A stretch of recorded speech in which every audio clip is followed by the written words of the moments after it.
of the morning to you, JHS. There will be a mandatory NHS meeting in Mrs. Brayman's room today at 1 p.m. We will be discussing details of the Grandview Nazarene trick-or-treat event. Attendance is required.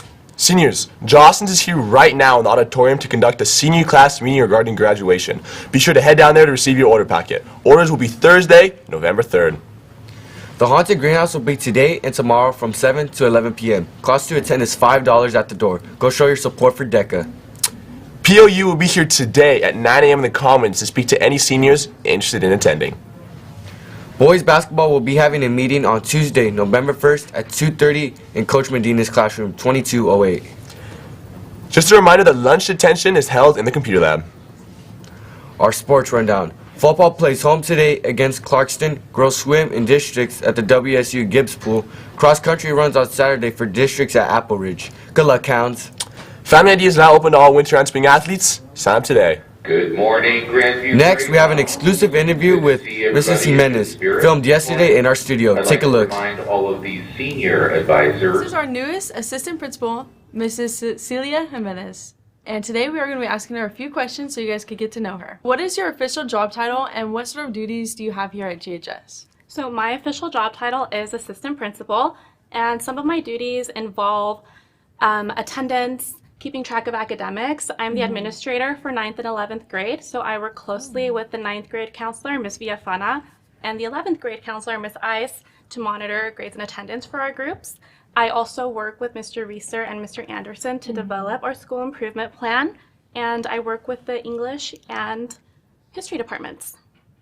Okay, nice. Why don't you tell us a little bit about your family?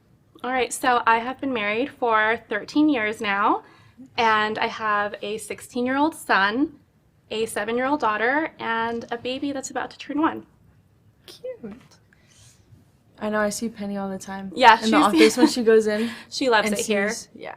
I heard that both you and your husband are graduates of GHS. Is that true? That is true, class of 2006. Okay, so how has this year been going for you so far? The year has been great. I'm just trying to get to know as many people as I can and take it all in. It's very exciting to be here. So we have a lot of things happening this upcoming week. So can you help us clarify the Halloween dress-up rules at GHS? Yeah, so we want you to make sure you're honoring the dress code, first of all, and then no masks that cover your entire face and no weapons. Now that conferences are next week, what are some things that you think we should expect? So expect to, first of all, make an appointment with your advisor and be ready to have a student-led conference. You're going to be walking your parents and family through how you're doing in school, talk about some high school and beyond planning. Is tutoring started up again? What and where do we go for that? Yes, tutoring is up and running. It's Monday through Thursday, 2:45 to 5:45 in the library. And what other things should we know about tutoring? We have a dinner service, so students can grab dinner in the cafeteria at 2:30. And then we also have busing for students who need it, who need transportation home after tutoring.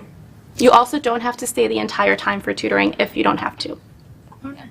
So how do you feel about the phone policy here at GHS? Ooh, a hot topic. I see both sides. You see both sides? I see both sides. I see why it's important to not have cell phones as a distraction. I do think that sometimes they take away from personal interactions.